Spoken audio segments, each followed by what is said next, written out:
Hello, everyone. Thank you so much for joining Tara for City Council's Candidate Chat this Wednesday evening, the 26th. Just a few housekeeping rules for those who are actually in attendance. Thank you so much. This will be recorded. You are in webinar sequence. So, of course, the audience on the outside will not know as this will be placed on social media.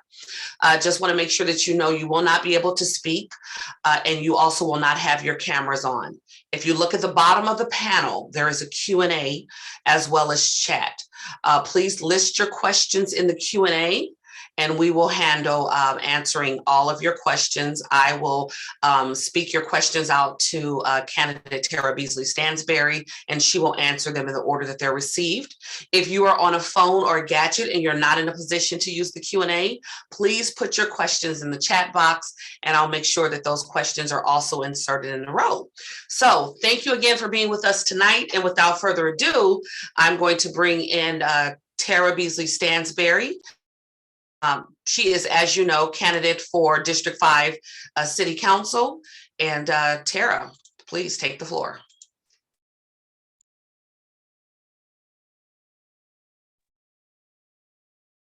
Hi, everyone. My name is Tara Beasley-Stansberry. Thank you so much, Tamori. Tonight, I want to thank you guys for joining. I also want to hear from you. I want to hear from the community. I want to know what your concerns are. And I also want to know how we can work together on building a strategic plan, not also as a district, but with our city and also with our current elected officials. And that's city, and that's also local, that's state and federal government level. So tonight, we're going to go through some questions, some Q&A, and I want you to get to know me and vice versa. Some of our questions were sent over via email. We also, of course, look forward to the questions that you will put in the chat or the Q&A box. So without further ado, do we have any questions, Tamori? Absolutely. Our first question, why are you running for City Council? Good question. Like everybody else, who runs, they feel they have a need and a void to fill. I'm running because I want to be able to, I really feel like I can contribute real value.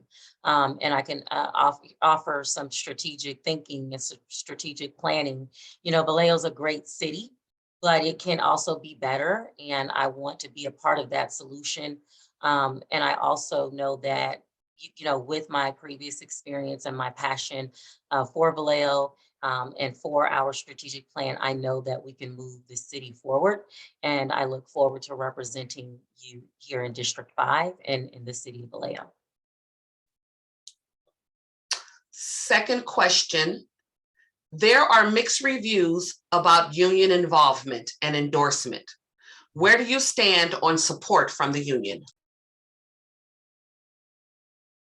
So I'm a union member, and so is my wife, so is my family.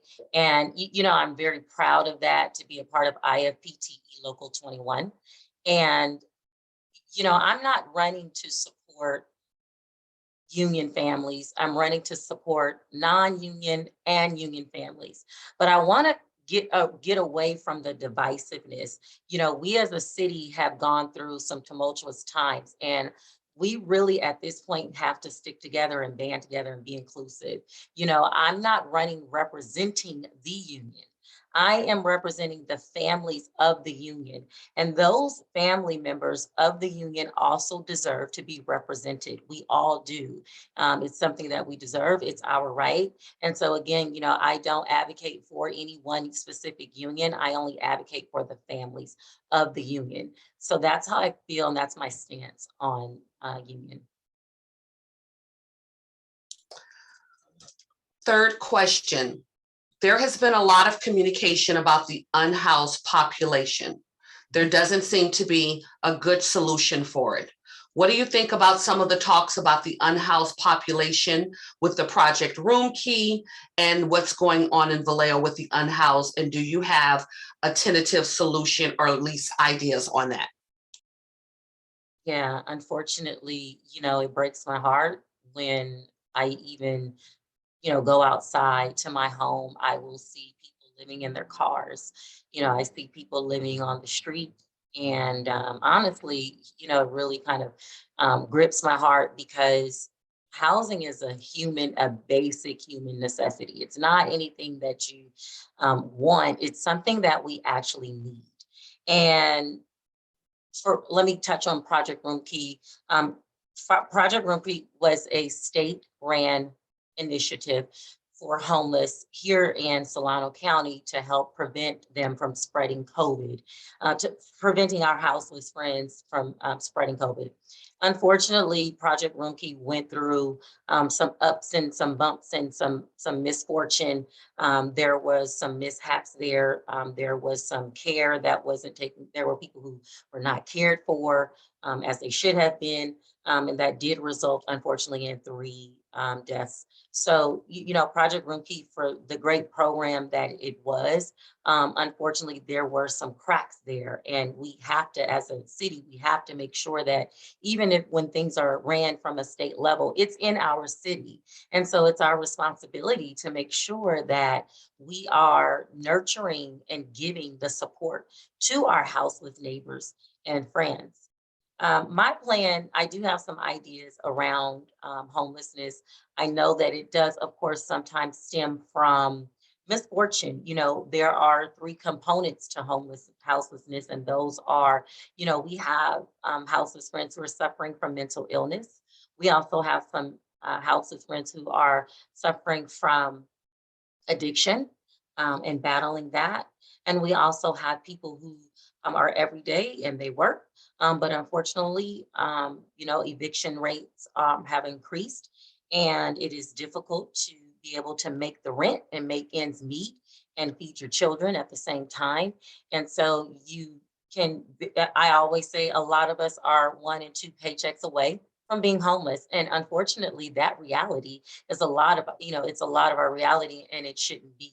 And so a lot of my ideas stem around mixed use housing.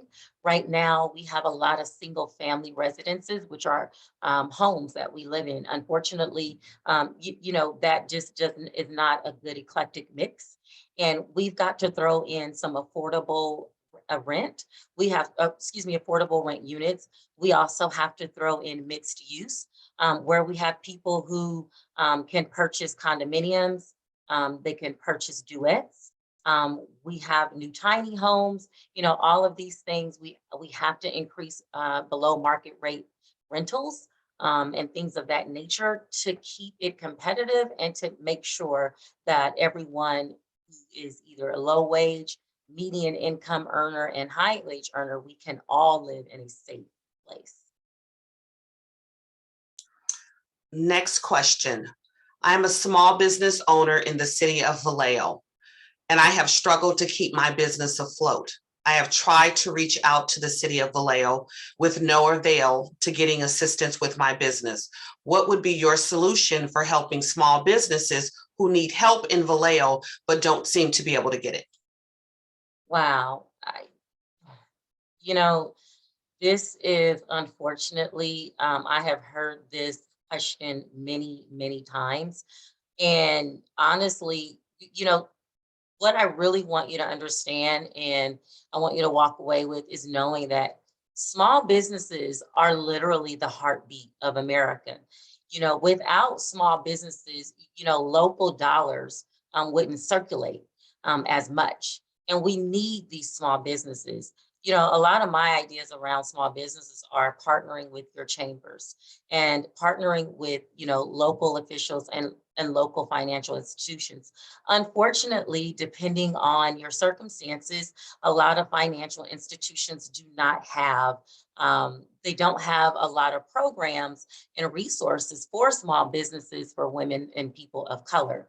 And so unfortunate or businesses who, do not gross over a certain amount, maybe 250,000.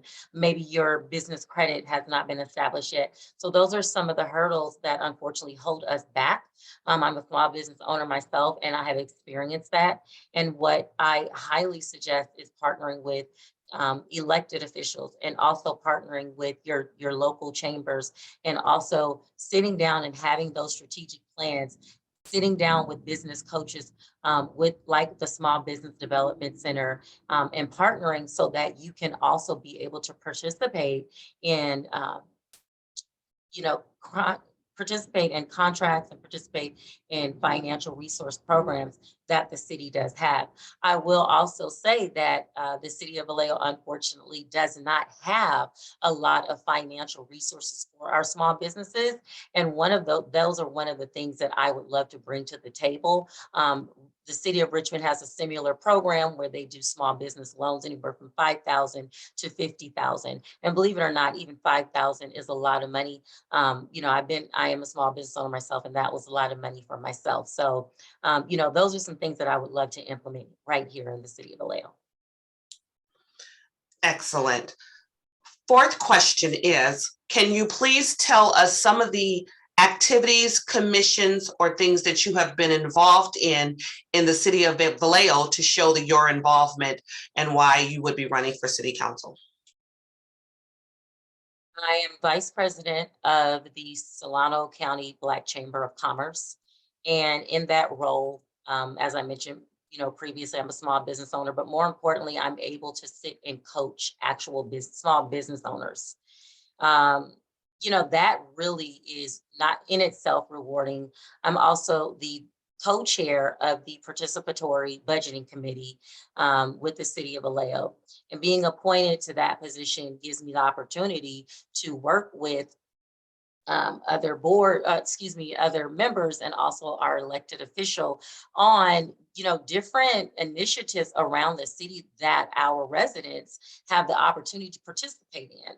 And they can actually vote on these initiatives and projects and see them actually come into fruition around the city. I'm also the chair of the Vallejo, with the city of Vallejo, the Housing, Community, and Development Commission.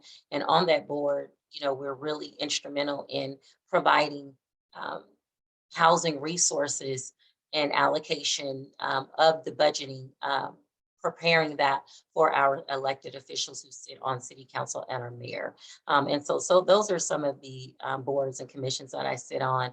I'm also an advisory board member for the Veterans Resource Program, and that provides housing for our houseless veterans.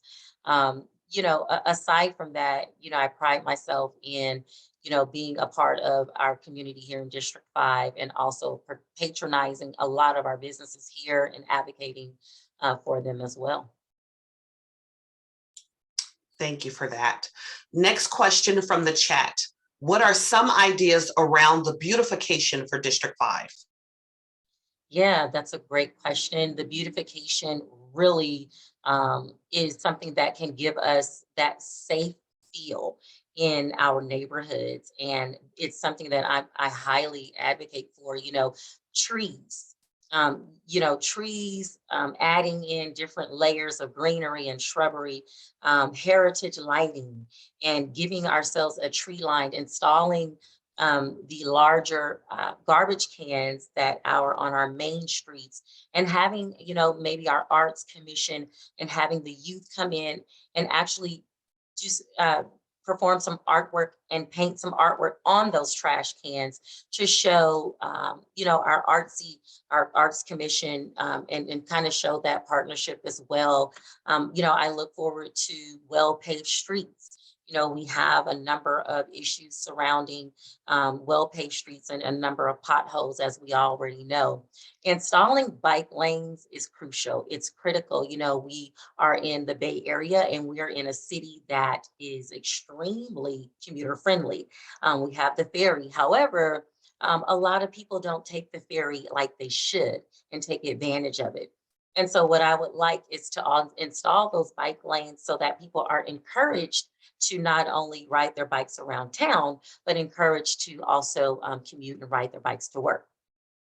And so those are some of my ideas around beautification. Thanks for that question.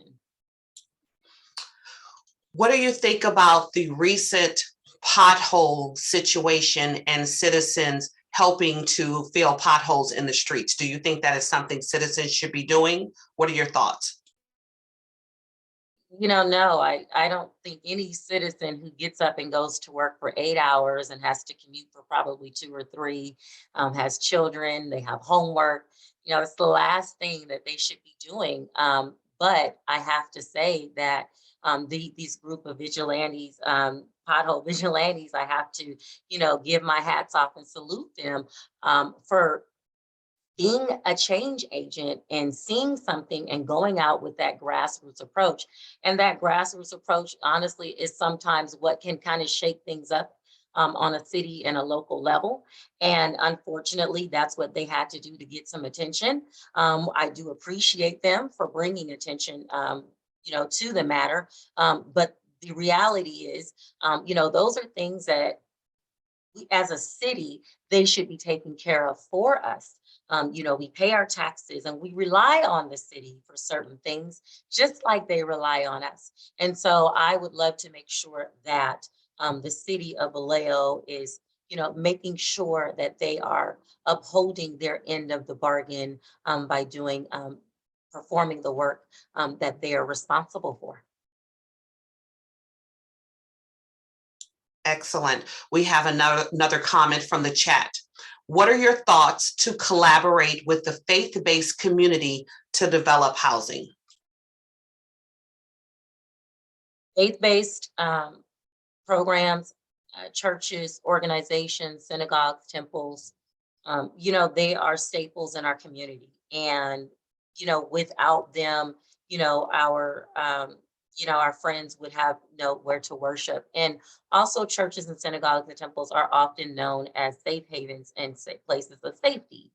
And I think it is crucial to partner with faith-based organizations because they often have programs for people who normally would not be able to afford to purchase a home, for families, single mothers, single fathers, people who are transitioning from houselessness into more permanent supportive housing.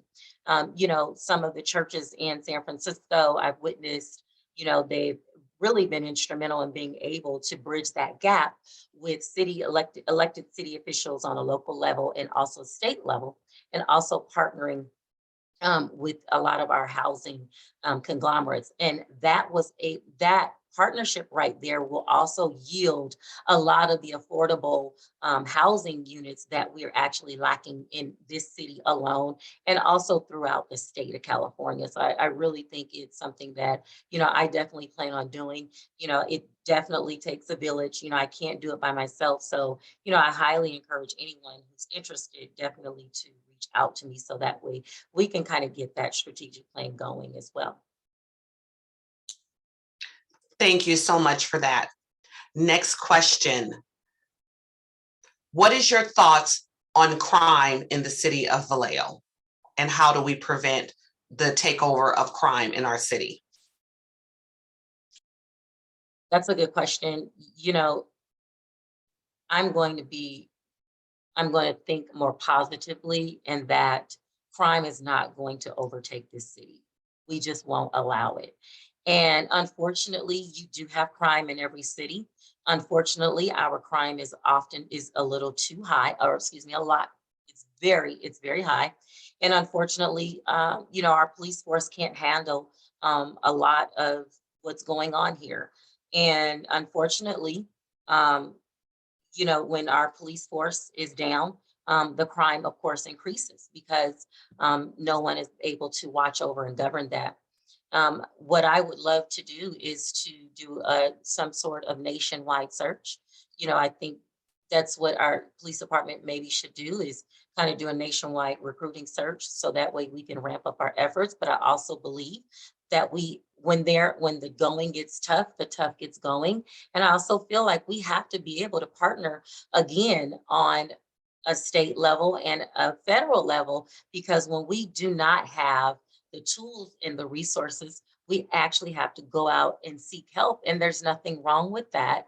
And I feel like we might be in a state where we do need some extra layers of help at this time with our crime. Thank you. Next question. Why do you feel that companies and organizations are hesitant to move to Vallejo? Do you think that it is maybe an issue of crime? Is it because maybe the city doesn't look clean? What do you think your thoughts are on that? And how do we get corporations and organizations to move to our city?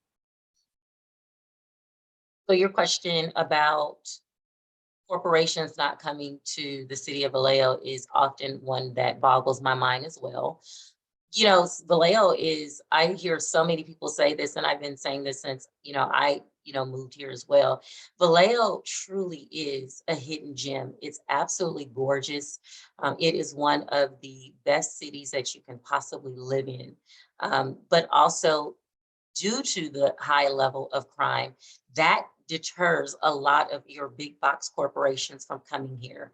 And we have to make sure that that's why, as I mentioned earlier, we have to make sure that, when we need help, we have to seek help.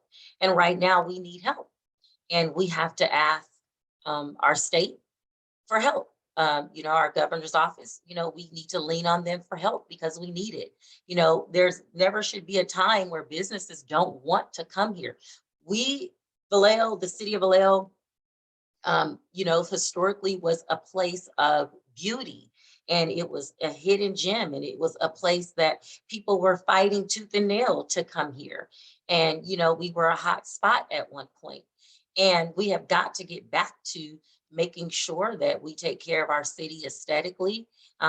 There are lots of certain areas where it does not look as clean as it should. And so, of course, those are things that your bigger stores care about. Our smaller businesses, we care about that too. But your bigger stores and corporations, we need them as well. And unfortunately, with the food deserts, for example, we need grocery stores and we need a variety of them. No one should have to get on the bus for an hour just to get to a grocery store. And so, because we have to do that, I believe that, we'll continue to push corporations away if we don't make the changes ourselves. And so that's working together, and that's being inclusive and making some necessary changes and making it enticable for those businesses to come here and do business. Thank you for answering that question. Next question in our Q&A box. How do you view the influx of people from other parts of the Bay Area driving up housing prices in District 5?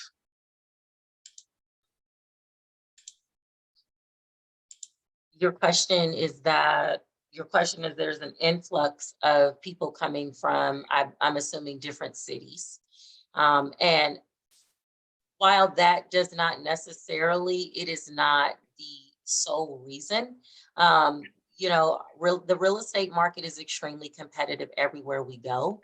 And that is why, we want people to relocate and move here, right? We don't want to push people away. However, it's because one of the reasons I feel is because we just do not have, we just really don't have a good mixture of multi-use units. We don't have a lot of apartment buildings. We don't have a lot of condominiums, duets, duplexes, triplexes, and fourplexes. And because we lack those things, the prices of the home buying price, of course, definitely will increase. Again, people are going to want to live somewhere where it's more affordable, and they still want to have that attachment to the Bay Area. Well, the city of Vallejo is technically the last stop for the Bay Area, an area in the Bay that surrounds the actual water. And so I feel that if we start implementing and building, new properties, and start maybe transitioning homes that are larger and maybe splitting them up into duplexes and triplexes, that would probably drive the housing price down a bit. Keep in mind, the real estate market really is super competitive in California, period. A lot of people are going through this. A lot of different cities are seeing they're seeing the prices increase. But I also feel like we can curtail that with affordable housing units as well. Excellent. Next question. It's another question about crime in the city. Do you have any thoughts on police reform? And how do you think reforming the police or police department will help with the crime in Vallejo? Police reform is extremely important. You know, right now we're at a very crucial and critical state in California, and just as a nation, we're in some peril. I will say that not the entire police department, everyone on the force is not bad. Yes, there are some bad apples, but that entire force is not bad. But we definitely could use some help and some assistance and guidance in looking and using a new approach with our policing. You know, policing from a community standpoint, we have gotten away from that. You know, when I was growing up, I knew who the police officers were. They drove around, you know, they drove their beats, they rode their bikes, you know, some of them were on their horses. You know, again, I'm a small town girl, so you know, they rode around on horses during Juneteenth and things of that nature. You know, there was a community policing that was present, and we're missing that. I remember, you know, being, you know, there was a time when police officers, I was growing up, police officers, they knew who your parents were and they would call them if they seen you because you were cutting school and cutting class. We've got to get back to our police officers, looking at them as humans and not looking at them as a mass weapon of destruction, because they are still human as well. We also have to hold them accountable when they are wrong. And our police, the leadership within our police departments, they have to hold those officers accountable when they're doing wrong. They have to hold those police officers accountable when they are not respecting the very community that they are supposed to protect.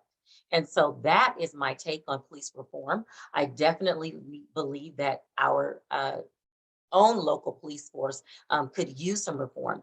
Also, we have to get back to having actual social workers on scene, and to come on scene when there are calls of crises. Unfortunately, police officers are not trained to be counselors.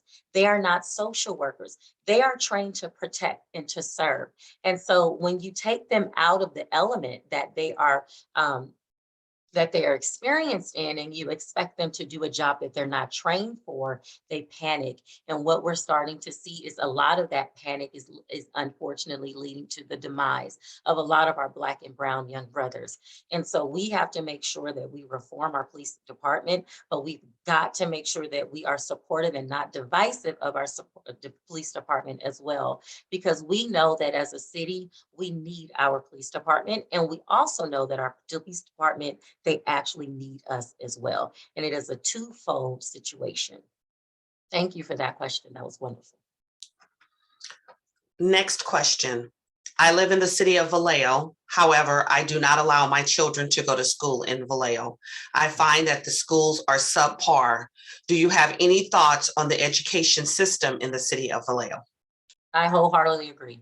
I agree with you.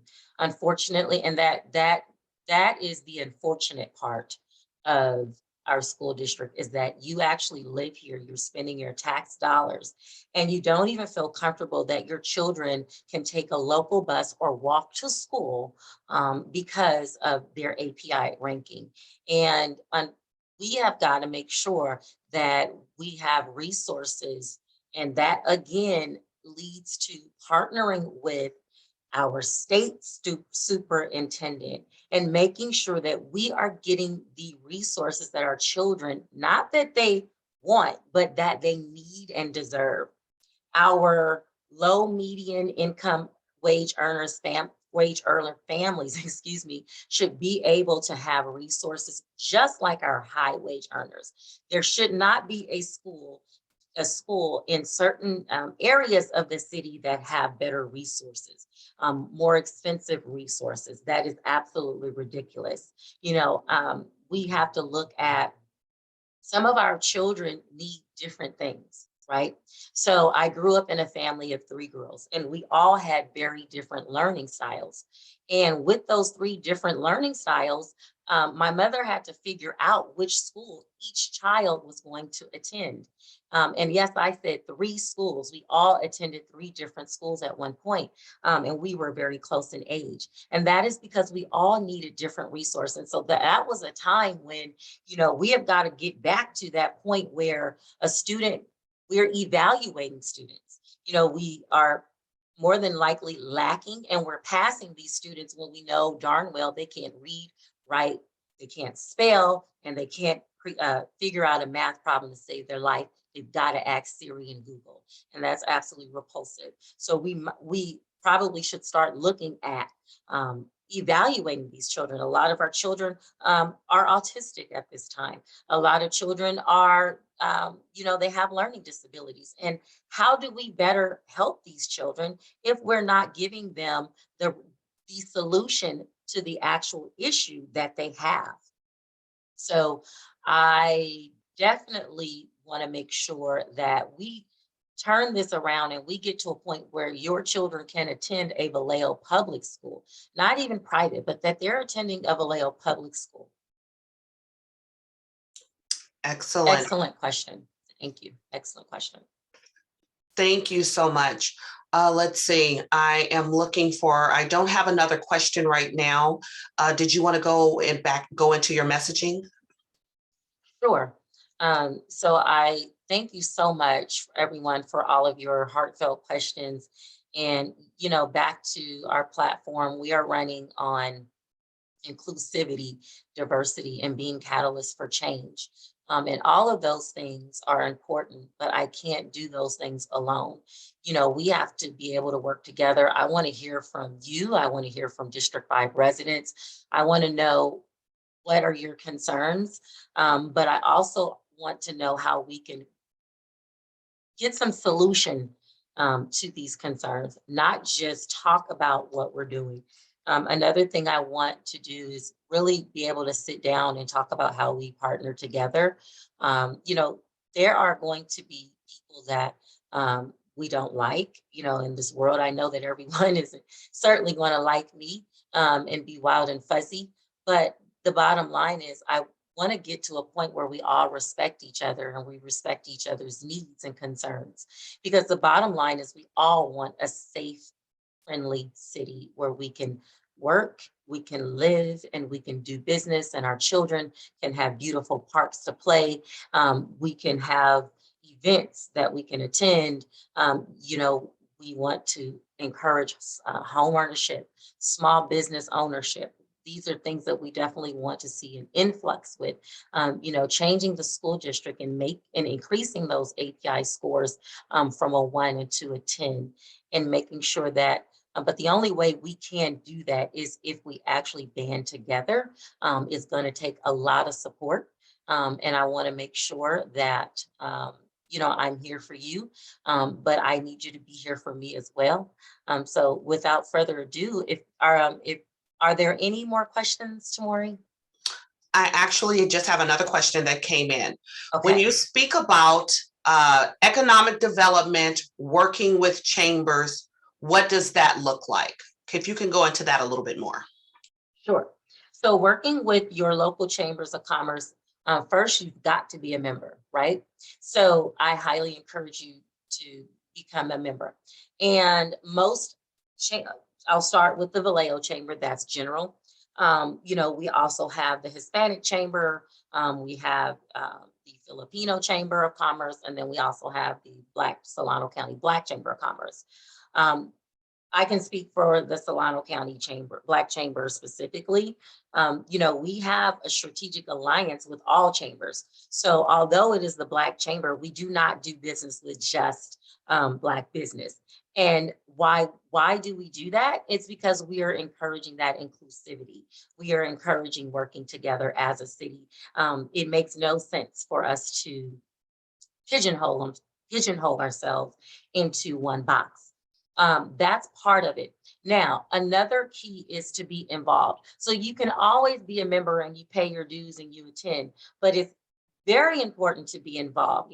Get to know the president, get to know the board, let them know about your business, attend the mixers, also sit down with them and talk about who you can talk to, who's a coach, who can guide you specifically on some of the business needs that you have. partnering and talking to different financial institutions. There are some banks who will lend to our small businesses, but a lot of those banks are your local banks. They're not going to be your larger big box B of A, Wells, and so forth. It's going to be your First Banks. It's going to be your U.S. banks. People who have that knack and they have that niche of working with what I would consider a micro small business, because we are oftentimes in that $300,000 to $400,000 range per year, and sometimes lower. And so those are considered micro small business. And that's also building partnerships with different local business owners yourself.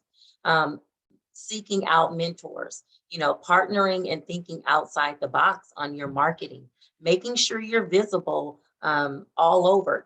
I always say, never be a secret agent. I should never have to hunt and find you to do business.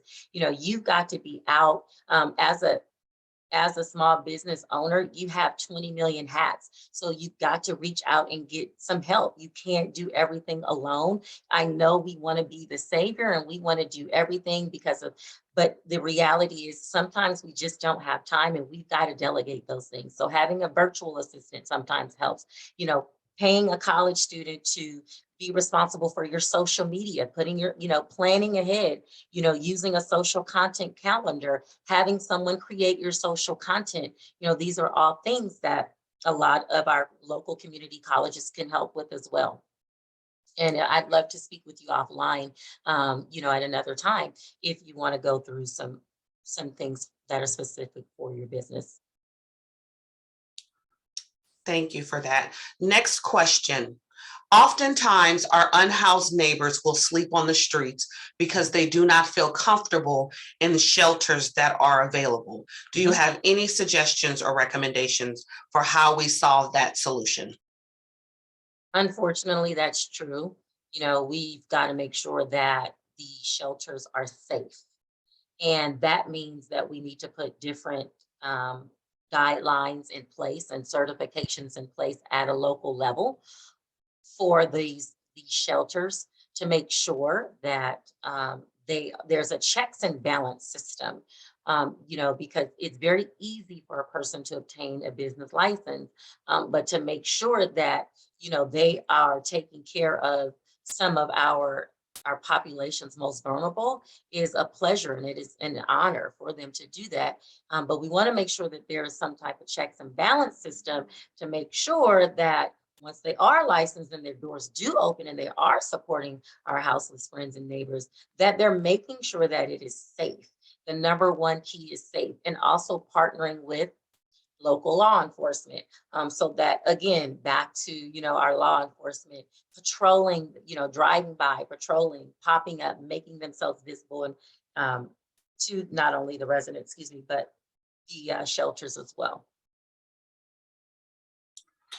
Thank you for that answer as well. Do you have any thoughts? Next question, I apologize. Do you have any thoughts on how to keep young people out of trouble in Vallejo?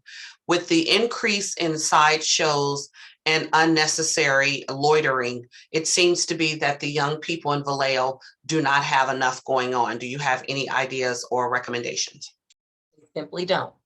There is not enough for these children to do and youth. There are not enough activities for our youth to be productive. Part of the chamber, the Solano County Black Chamber, we have a youth entrepreneurship program that we will be implementing at the end of the year. And, these are some of the things that we have to encourage for our youth. Also, a lot of this will stem from the school. When school districts are often low in API ranking, you kind of look at what are these after school activities? Do we have people helping these children with their homework? Are parents helping with the homework?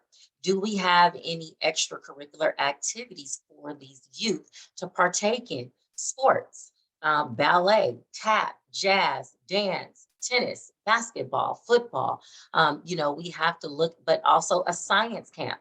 Google is only they're not too far from us, but yet we don't even have a technology camp that I'm aware of. We have Greater Vallejo Recreational District, and of course, they do provide a plethora of youth programs, but we could definitely use more.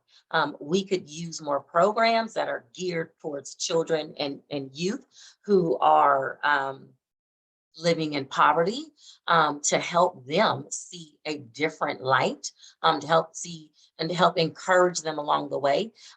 We need to tap into our foster youth. We could definitely, I'm a foster parent myself, and a lot of our foster youth often go forgotten about. And so we want to make sure that we have some programs that do not exclude them. Partnering with the Solano County Office of Education, they have some programs, but it never hurts to have more. Partnering with the juvenile system, so that way we head these things off before they even get there. Working with teachers, working with principals, and having different initiatives in place, having seminars and having game days, having some healthy rivalry between schools, and learning rivalries, and having spelling bees, and things that we've got to get back to what we used to do in order to kind of see a different result. We talk a lot about change, but unfortunately, we just won't have a different result if we don't even start moving the needle a tad bit. I also highly encourage, bringing in outsiders, motivational speakers who work with youth, bringing in and calling on and relying on some of our celebrities who are from our hometown to talk to our youth, and talk about where they came from, and talk about their journey, from where they came from to where they are today. And so, to help them see that anything is possible. And so those are some of the ideas that I have. Excellent. Thank you. Thank you. Thank you. Next question is in regards to beautification. When I drive through the city of Vallejo, it oftentimes looks dirty. It oftentimes looks very unkept. How does the city play a part in keeping our city clean? Is this a recology issue? Is this for people who live in the city? Who do we have the expectation to keep our city looking clean? So first, I want to say it's our responsibility. We have to stop dumping and littering everywhere. We have got to stop that. And I know that outsiders come in and do dump in our city as well. And we have to start implementing things and putting things in place, procedures, in place, to where if you do get caught littering and dumping, there are some consequences. When people know that there will be no repercussion, they'll continue to do that very same thing. It's the very definition of insanity. Nothing to keep doing the same thing over and over and expecting change, right? It's not a one person thing or entity that is responsible. Yes, it's our city's responsible to make sure our streets are clean. Yes, it is. And our public works department, primarily. Recology does play a role in that, in making sure, yes, we have enough days to where we can, do our spring cleaning, as have our spring cleaning, and making sure that we have adequate days, making sure that homeowners and people who live in neighborhoods, they don't have a ration. I live, of course, in District 5, and, I'll get, empty my trash, and they'll tell me, hey, you've got one bag too many, so we left your trash here. But in other neighborhoods, there's no question, they pick everything up. And so we have to stop treating our city in sections and look at it as a whole, and being divisive and making sure that everyone is treated equal and fair. It's the responsibility of us all, so including the city. Recology and the residents and citizens as well. I do agree there are lots of areas where it doesn't look as clean, and a lot of that has to do with, unfortunately, our city is understaffed. We have 150 vacancies. That is a tremendous amount. It's egregious almost of people who have either resigned or quit, whatever the circumstances may be. And so we have to also take into account that when our city is failing, again, we need help, and we have to be able to go out and seek that help. Excellent. I don't see any other questions right now. I wanted to, before I had, answered those other two questions, I wanted to get back to my platform of economic development, emphasizing on our housing and small businesses, beautification, and our unhoused. And these are all three very hot topics, not only just in the city of Vallejo, but within the state of California and nationwide. Our economic development is the key to our success here in the city of Vallejo. We've got to make sure that we are spending our dollars here local first. And that means supporting your small businesses first, thinking of them first. There are a few businesses that, I start my day off going to a local coffee shop right here in District 5. I start my lunch, going to a local restaurant. Supporting these people is not only supporting the city, but it's also supporting your fellow brother and sister, and it's supporting their dream. When we have those tax dollars circulating locally, those dollars stay, within our community.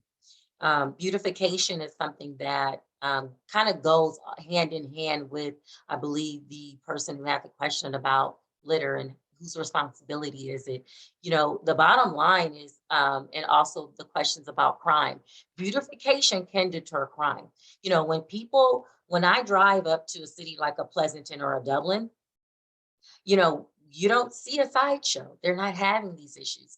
And it's because they've made it uncomfortable. And we have to do that. We have to make these people feel uncomfortable with doing a sideshow. Hey, listen, I've been young before. I've attended a sideshow or two in my very early 20s. It wasn't called a sideshow, it was called a drag race, right? And we know that youth will be youth. But maybe we could, talk to the Sonoma Raceway, and they could go in a protected area and have their sideshows, as opposed to having them on the street and making that a possibility for a dangerous situation.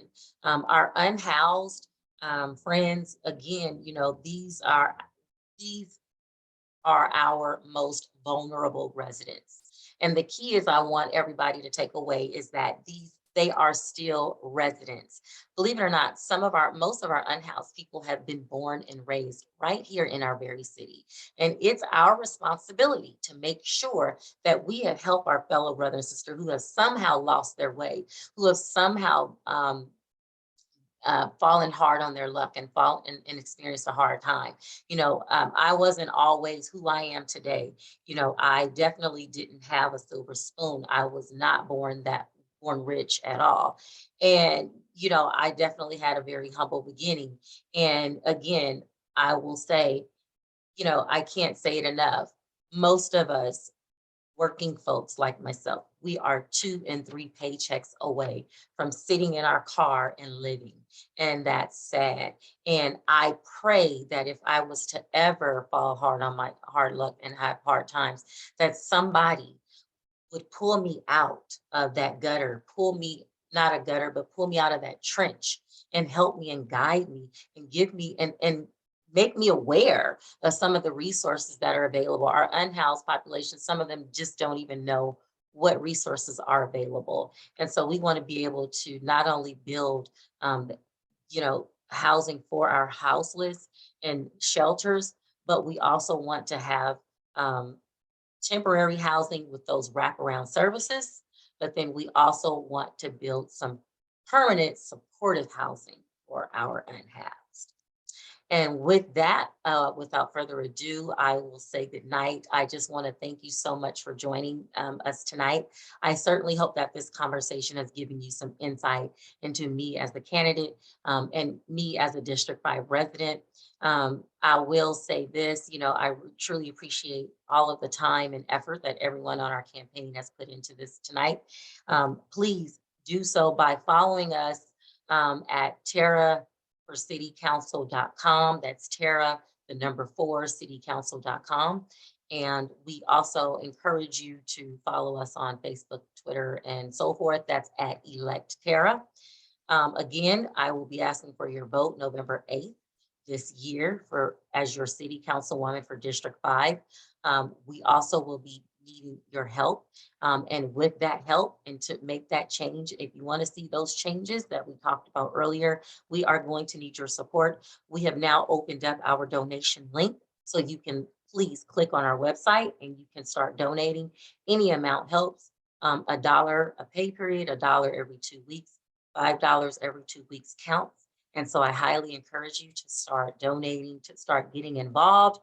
If you're looking to volunteer, we absolutely welcome you, and definitely reach out to us. hello@TaraForCityCouncil is our email address. We would love for you to volunteer and donate to our campaign. Thank you and good night.